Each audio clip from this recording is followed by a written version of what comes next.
করছি, আপনাদের যদি কারো কোনো অভাব অভিযোগ থাকে সরাসরি এসে আমাকে বলতে পারেন। আমার এখতিয়ারের মধ্যে হলে আমি বসো বসো বসো বসো বসো আমার এখতিয়ারের মধ্যে হলে আমি তৎক্ষণিক সমাধান করব। অন্যথায় কিভাবে সমাধান করা যায় তার রাস্তাটাও আমি বলবো আপনাদের।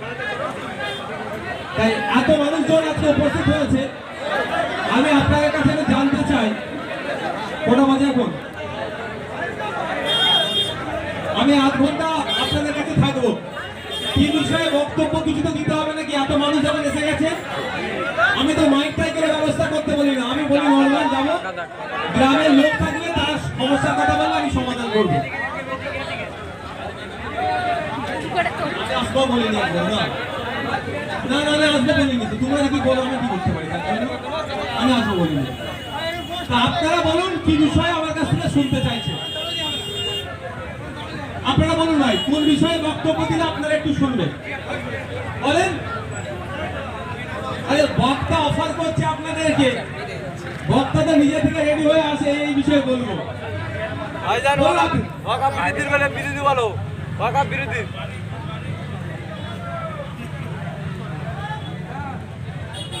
কি বিষয়ে বলতে হবে বলুন। এই বিষয়ে বক্তব্য দিলে শুনবেন। কি বিষয়ে বলুন আপনারা? এই বিষয়ে বলবেন না?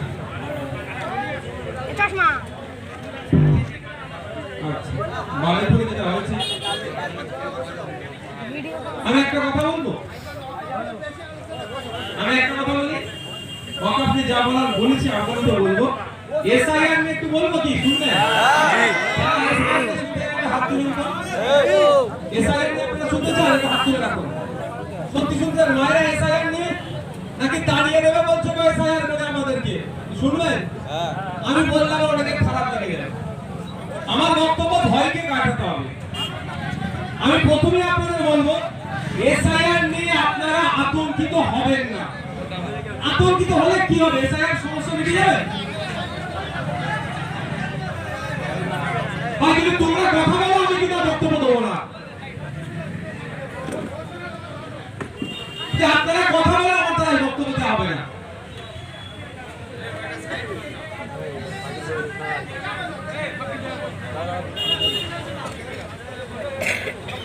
আপনারা চুপ করলে কিছু কথা বলবো, শোনার চেষ্টা করুন।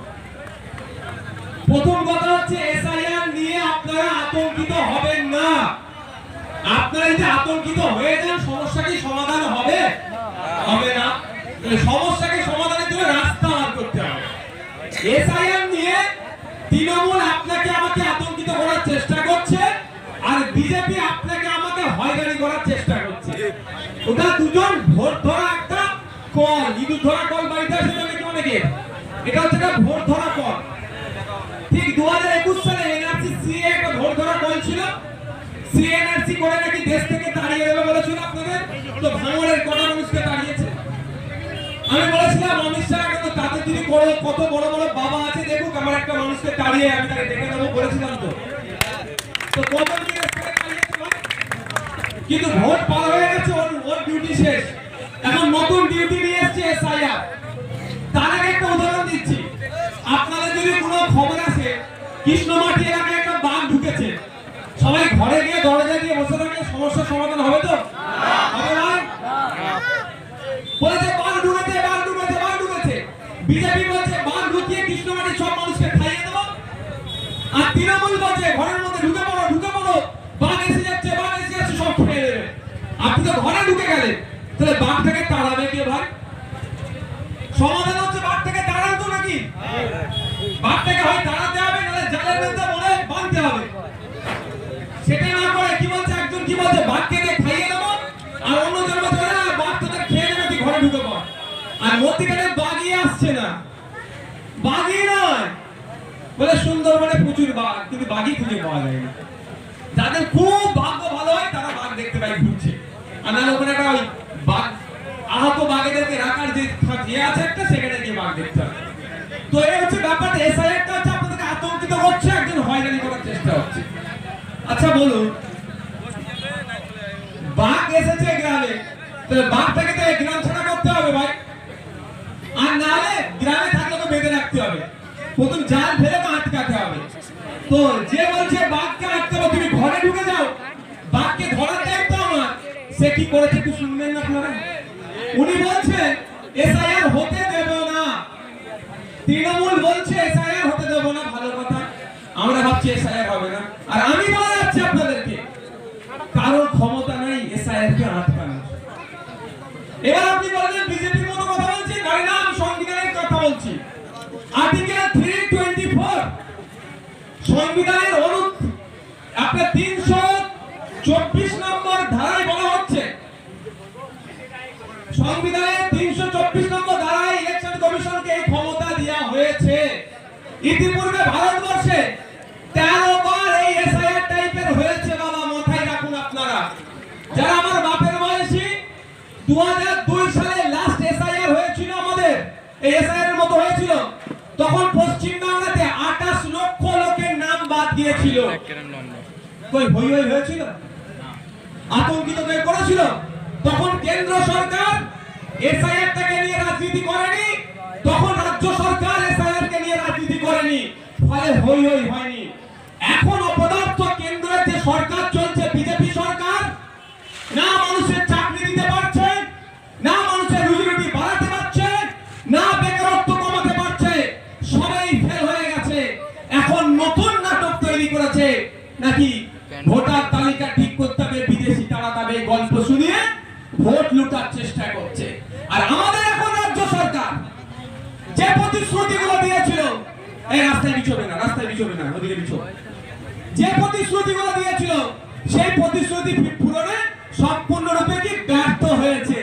এই ব্যর্থতা শুধু হয়নি, উল্টে কি দেখছি, মব লিঞ্চিংয়ের শিকার হচ্ছে মুসলমানরা, পুলিশে আক্রান্ত হচ্ছে আদিবাসী মুসলমান দলিতরা, পুলিশ মেরে পিটিয়ে মেরে দিচ্ছে, এই অভিযোগ হচ্ছে। এই বাসন আপনার বারাইপুরে, এই আপনার বুনিয়াদি শরীফে তরতাজা ছেলেটিকে পিটিয়ে মেরে দিল। পরশুদিনকে পশ্চিম মেদিনীপুরের দাঁতনে আরেকটি তরতাজা ছেলেকে পিটিয়ে মেরেছে। গতকালকে বাঁকুড়াতে এক মুসলিম ফেরিওয়ালা ফেরি করতে যাচ্ছিল, ধর্মীয় স্লোগান দিতে তাকে বাধ্য করেছে, করতে বলেছে, আর 200 টাকা দিতে হবে, না হলে তাকে মেরে দেবে। সে 200 টাকাও দিতে চায়নি, ধর্মীয় স্লোগানও দেয়নি, তার জন্য তার এখানে কোপ মেরেছে, পেটে কোপ মেরেছে। সম্পূর্ণরূপে রাজ্য সরকার ল এন্ড অর্ডার সিচুয়েশনকে কন্ট্রোল করতে ব্যর্থ হয়েছে। ফলে এই ব্যর্থতা দুটো সরকারেরই হয়েছে। আমার তো মনে হয় ওরা ফেস টাইমে আলোচনা করে নিয়েছে, আমি সাপ হয়ে কামড়াবো আর তুমি ওজা হয়ে এসে ছাড়বে। কারণ যেভাবে শুভেন্দু অধিকারী বলছে পশ্চিমবাংলায় নাকি 1.5 কোটি রোহিঙ্গা আছে, এর বিরোধিতা করা কার দরকার ছিল? রাজ্য সরকারের দরকার ছিল এর বিরোধিতা করা, রাজ্য সরকারের দরকার ছিল এর বিরোধিতা করা, যেটা মিথ্যা কথা বলছে। কারণ ভারত সরকার সুপ্রিম কোর্টে একটা এফিডেভিট দিয়েছে, সেই এফিডেভিটে বলছে সারা ভারতবর্ষে 40,000-এর একটু বেশি রোহিঙ্গা আছে। তার মধ্যে জম্মু কাশ্মীর, দিল্লি, হরিয়ানা, অসম, ওয়েস্ট বেঙ্গল একটু বেশি বেশি আছে। আমি এভারেজ যদি দেখি, ভারত সরকারের তথ্য দেওয়া অনুযায়ী 40,000-এর একটু বেশি মানে 41,000 নয় ভাই, তাহলে 41,000 বলতে পারতো, তাহলে 41,000-এর নিচে আমি 40,000-ই ধরছি। যদি 40,000 রোহিঙ্গা থাকে, 5টা রাজ্যে যদি থাকে বেশি বেশি করে 8,000 করে আছে নাকি, তাই তো? তাহলে পশ্চিমবাংলায় যদি থাকে রোহিঙ্গা কত থাকবে? সর্বোচ্চ 8,000। কিন্তু শুভেন্দু অধিকারী কত বলছে? 1.5 কোটি। কই তৃণমূলের কথাটার বিরোধিতা করেছে না? আমাদের ক্যানিংপুরকে পূর্বের তিনি বিধায়ক, তিনি এর বিরোধিতা করেছে কি? করেনি। কারণ তারা জানছে মুসলমানদেরকে ভয় দেখানো হচ্ছে। এনআরসি আপনার এসআইআর করব, 1.5 কোটির নাম বাদ দিয়ে দেবো বলে শুভেন্দু অধিকারী বলছে, আর এরা কি বলছে? এসআইআর হতে দেব না, তোমার নাম বাদ যাবে না। আমি এখানে যারা উপস্থিত আছে আমি সবাইকে বলছি, আপনাদের দাদুর বাড়িটা কোথায়, নানার বাড়িটা কোথায় আমাকে একটু বলবেন? পাকিস্তানে? একটু বলুন। আফগানিস্তানে? বাংলাদেশে? মায়ানমারে? ভুটানে? নেপালে? শ্রীলঙ্কাতে? তাহলে আপনাদের ভয় দেখানো হচ্ছে কেন? এইটাই হচ্ছে ভোট ধরা কল। আপনাকে ভয় না দেখাতে পারলে আপনি তো ওর ঝোলাতে আর থাকবেন না। 2021-এ ঝোলাতে ভরেছিল, সিএ, এনআরসি, বিজেপি এসে বিজেপি কে তো দিদিমণি দায়িত্ব নিয়ে লালন পালন করছে, এখন আর ওইটা খাবে না। ওই জন্য নতুন করে কি খাওয়ানো হচ্ছে, যে আপনার কি বলা হচ্ছে গো, এসআইআর করে নাকি নাম বাদ দিয়ে দেবে। তারা একবারের জন্য বলছে না, যে ভারত সরকার বলছে সারা ভারতবর্ষে মাত্র 40,000 নাগরিক আছে, তুমি কি করে 1.5 কোটি বলছো ভাই পশ্চিমবাংলা? তাহলে পশ্চিমবাংলা সরকারের উচিত ছিল ওর বিরুদ্ধে একটা মানহানি মামলা করা, তা করেনি। এবার আমি ফিরে আসি, বললাম না যে বলছে বাক্যে আমি বুঝে নেবো, তোমরা ঘরের মধ্যে থাকো, তা সে কি করেছে একটু জানবেন আপনারা ভাই? জানতে চাইছেন আপনারা? তুলুন তো কারা জানতে চাইছে? এ বলছে কি তোর বাঘের সাথে আমি নাকি লড়ে দেবো। ভালো কথা।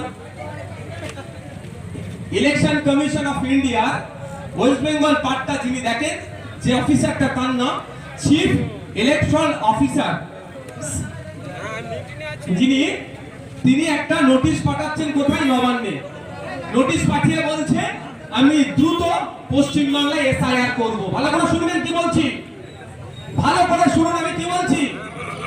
ইলেকশন কমিশন অফ ইন্ডিয়া চিঠি করছে মমতা ব্যানার্জিকে, পশ্চিমবাংলা সরকারকে, যে আমি দ্রুত পশ্চিমবাংলায় এসআইআর করব, তার বন্দোবস্ত করুন। মমতা ব্যানার্জির কি উচিত ছিল, চিঠির উত্তর দেওয়া যে পশ্চিমবাংলায় আমরা এসআইআর হতে দেব না, তাই তো নাকি ভাই? কিন্তু এই উত্তর কি দিয়েছে? আমি বলছি সাপে কামড়াচ্ছে ওজা হয়ে যাচ্ছে, এরা উত্তর দেয়নি। এরা কি করলো, যেহেতু দাদার লোক বলেছে, দিদির তো একটু জানে লাগবে, দ্রুততার সাথে ফিজিক্যাল মিটিং নয়, ভার্চুয়াল মিটিং, অনলাইনে মিটিং বসলো সাথে সাথে। কোথায়? আমাদের রাজ্যের যে কটা ডিস্ট্রিক্টের ডিএম আছে, প্রত্যেকটা ডিস্ট্রিক্টের ডিএম এর সাথে বসলো, বসেছি এই অ্যাম্বুলেন্সটাকে ছেড়ে দাও ভাই, কোন দিকে যাবে অ্যাম্বুলেন্সটা? কাউকে উঠতে হবে না, ওর ভলেন্টিয়াররা আছে, সুন্দর করে ব্যবস্থা করতে হবে। তুমি এদিকে তাকাও না, ঠিক আছে, সুন্দর করে করে দেবো, আমাদের ভলেন্টিয়ার রেডি একদম। তো কি করলো, অনলাইনে মিটিং এ বসে গেল, সমস্ত ডিস্ট্রিক্টের ডিএমদেরকে তারা নির্দেশনা দিচ্ছে এসআইআর করতে গেলে যে অফিসার গুলো লাগে, ইআরও, ইলেকট্রাল রেজিস্ট্রেশন অফিসার হবে, ইআরও, এইআরও, একটা অ্যাডিশনাল আর একটা direct. Electoral registration officer, additional electoral বা ইলেকশন রেজিস্ট্রেশন অফিসার, এই দুটো ইলেকশন আর ইলেকট্রাল হবে ভাই। আমি ক্ষমা চেয়ে নিচ্ছি, আমার মাথায় সেটা এখন উড়ে গেছে। দুটোর মধ্যে একটা হবে, হয় ইলেকট্রাল হবে নাহলে ইলেকশন হবে। যাক, একটা তো ভুল একটা তো ঠিক হবেই, শিওর। যেটা ঠিক হবে সেটাই তোমরা নিয়ে নিও। হ্যাঁ, তো বললো এই করতে গেলে যে অফিসার লাগবে, সেই অফিসার আমাদের কত আছে? দেখা গেল 600 অফিসার নাই, লবণ্য 600 অফিসার নাই।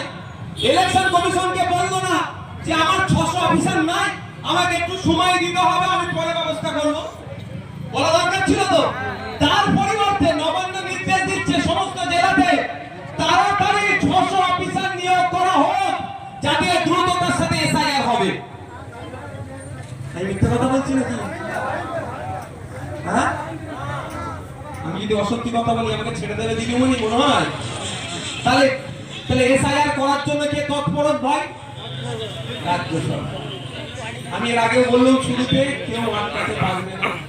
এবার আপনাদের বলি, আপনারা চিন্তিত, মানে আপনারা আতঙ্কিত হবেন না। আচ্ছা, আতঙ্কিত হলে সমস্যার সমাধান হবে? হয় কি? আরো গুলিয়ে যায়। দেখবেন আপনি যদি টেনশনে পড়ে যায়, হয়তো দেখবেন, আমি অনেক ক্ষেত্রে দেখেছি, রাস্তাঘাটে অনেক যাই তো, কেউ অ্যাক্সিডেন্ট করেছে, সে তার বাড়ির লোককে ফোন করতে গিয়ে ফোনের লকটাই খুলতে পারে না। কেন? সবাই তখন ঘিরে ধরে, এই কেউ যে তোমার লাগেনি, তুই বাড়ি দেবো, এই করতে করতে ওর মাথা চাপ পড়ে যায়।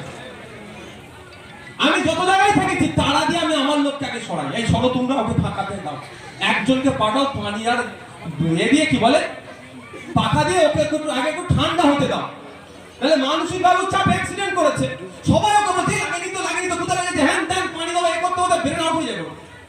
তাহলে আমার বাড়ির লোকের নাম্বারটা খুঁজে পাবি না, লোকটা ফোনে খুলতে পারে না। আর আমরা বলছি আতঙ্কিত হবেন না, আপনার বাড়িতে সব কাগজ আছে।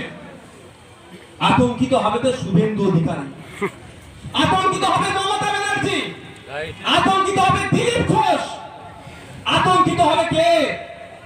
অনেক নেতা আছে যারা দেখা যাবে কার ভিত ভাব ঠিক জায়গায় নাই, ভিত তাদের শক্ত নাই, তারা আতঙ্কিত হবে। আপনি কেন আতঙ্কিত হবে? আপনার ভিত তো শক্ত আছে। আপনার দাদুর এই কবরের কথা বললে অনেকের আবার রাগ হয়। আমি উদাহরণের জন্য বোঝানোর জন্য বলি, আপনার দাদুর পদ্মাদুর কবরটা তো আপনার কবরস্থানে আছে, আপনার ভিত তো অনেক উঁচুতে আছে। আপনি আতঙ্কিত হবেন কেন? আপনার দাদুর পরদাদুর কবর আপনার এখানে। আমি বলছি না কবরটা কাগজ, আমি বোঝানোর জন্য বলছি, এটা ভুল ব্যাখ্যা করে। আমার পরদাদুর কবর এখানে মানে তো আমার পরদাদু। এলে এই আইনে বলা হচ্ছে 2002 সালের ভোটার লিস্টে যাদের নাম থাকবে তাদের পরে আর কারো অসুবিধা হবে না। অর্থাৎ আমার আব্বা আম্মার নাম 2002 এর ভোটার লিস্টে আছে, আমার ছেলের, আমার ভাগনার, ভাইপোর কাগজ আর লাগবে না। আমার ভাইপো, আমার ছেলের আর কাগজ লাগবে না, আমার লাগবে না। হয়ে গেল। এখানে বলুন তো আপনাদের আব্বার যারা আছেন, এ মর্তুদা ভাই, তোমার তো 2002 সালে তুমি ভোট দিওনি ভাই, তা তোমার ছেলে তোমার টেনশন নিলে হবে? বুঝানোর জন্য বলছি। আমার ঘরে কাগজ আছে কি বলতো, হরিণের পেটে মৃগ নাবি, হরিণ সারা জঙ্গলে ছুটছে, এত খুশবু কোথা থেকে আসছে? আরে ঘরে আপনার কাগজ আছে, আপনাকে নাকি দাদা তাড়িয়ে দেবে আর দিদি নাকি বলছে বাঁচিয়ে দেবে। আমি এখানে চ্যালেঞ্জ করে বলছি, কারো বাবার ক্ষমতা নাই দেশ থেকে কাউকে তাড়িয়ে দেবে দেশের বৈধ নাগরিককে। ভুল বোঝানো হচ্ছে। আচ্ছা আমি একটা উদাহরণ দিলে বুঝতে পারবেন। আপনারা যারা আছেন এখানে, এটা উঠে যারা শহরের দিকে বাড়ি করি সে আলাদা কথা, গ্রামের আমরা যারা গ্রামের মধ্যেই আছি, পুরাতন বাড়িতে কার জায়গাতে আছি না? বাপের জায়গা, দাদুর জায়গায়।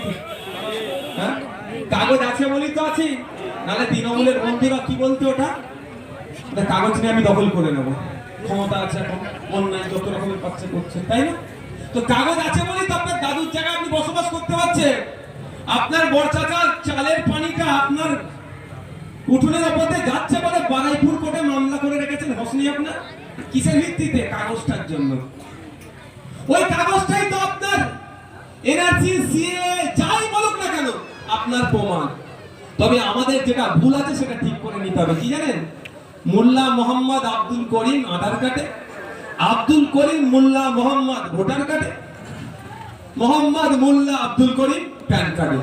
যত রকম কাগজ তত রকম বানান আর তত রকম থাকড়া হয়ে আছে। এটা ভুল আছে, এটা ভুল আছে, এটাকে ঠিক করে নেবেন অনুরোধ করছি। আর সাথে সাথে কি করতে হবে, যে বুথ ভিত্তিক এআরও বলুন, BLA booth level, BLO booth level officer কে আছে সেটাকে খুঁজে বার করুন। আর বেশি কিছু করতে হবে না। কে আপনার বুথের বুথ লেভেল অফিসার কে হচ্ছে সেটাকে খুঁজবেন, তার কাজ কি এইগুলো সব ঠিক করা, তাকে খুঁজে রাখুন। সেবাটা যদি আমার রাম কাকার নামটা বাদ দেয় আমি ছেড়ে দেবো, এই ছাড়বো আমরা? রাম কাকা বলে ছেড়ে দেবেন? সরস্বতী মায়ের নামটা যদি বাদ দেয় ছেড়ে দেবো? আমার পাড়ায় সে তার মা তার বাপ মানে 14 গোষ্ঠী একসাথে আমরা বসবাস করছি, আপনি এসে ফতেমা মায়ের নামটা কেটে দেবেন, আপনি এসে রহিম চাচার নামটা কেটে দেবেন, আমি চুপ করে থাকবো? তাহলে আমরা বুথ লেভেল অফিসার বিএলও কে আছে সেগুলো খুঁজে রাখবো, আর আমরা নজরদারিতে রাখবো। নাম উঠছে নাম ঢুকছে শুধু দেখবো। যার ডবল নাম, ক্যানিংও নাম, ভাঙড়েও নাম, ভোটের সময় এসে ভাঙড়ে ভোট দিয়ে টুক করে চলে যায়, ভাই একটা নাম তো কাটতেই হবে। সাপোর্ট দিতেও বাড়ি করে ভোটার কার্ড বানিয়েছে, ভাঙড়েও ভোটার কার্ড কেটেছে, একটা তো ভাই ভোটার কার্ড কাটা যাবে, এতে চিৎকার করলে হবে ভাই? আপনার আব্বা মারা গেছে 5 বছর, সারা বছর দেখতে পাননি, ঠিক ভোটের সময় কবর থেকে সে টুক করে ভোটটা দেয়া চলে যায়, দুঃখ লাগে না? বাপটা এসে ভোটটা দিলে দেখা করলো না, কি গো ভাই? দুঃখ লাগছে তো? থাকবে তো, বাপ ভোট দিল কিন্তু দেখা করলো না, অত কষ্ট করে আর বাপকে ভোট দিতে হবে না, তার নামটা তো কাটতে হবে ভাই। আমাদের এই ক্যানিং এই আমার কি বলে আমাদের কৃষ্ণমাটির মেয়ে রাজারহাটে বিয়ে হতেই পারে, হয়েছে তো, অনেক আত্মীয়তা আছে, এখানকার মেয়েটি ওখানে বিয়ে হয়েছে, 18 বছরের ঊর্ধ্বে হয়েছিল, ভোটার কার্ড বানিয়েছিল, এখন রাজারহাটে ভোটার কার্ড বানাতে হবে, তাহলে এখানটা কাটা যাবে, ওখানটা নাম উঠবে, এটাই তো এই সিস্টেম। এবার এই সিস্টেমটাকে যদি কেউ ভুলভাবে চালায় আমাদেরকে নজর রাখতে হবে, আমরা নজরে রাখবো। আমরা যেমন ইলেকশন কমিশনকে সহযোগিতা করব, মৃত ভোটারগুলোকে খুঁজে দেখিয়ে দেব, সাথে সাথে আমরা নজরে রাখবো আমার পাড়ার রাম চাচা হোক আর দেব না দেব না দেব না। যদি কারো নাম কাটে আমরা কি করব? আইনি লড়াইয়ে যাব, গণতান্ত্রিক প্রক্রিয়ায় লড়াইয়ে যাব। কিন্তু যারা বোঝাচ্ছে এরা এসআইআর হতে দেব না, আমি বলছি তারা আপনাদের মিথ্যা কথা বলছে। Plan A, plan B, plan C, plan D এর গল্প শুনেছিলেন?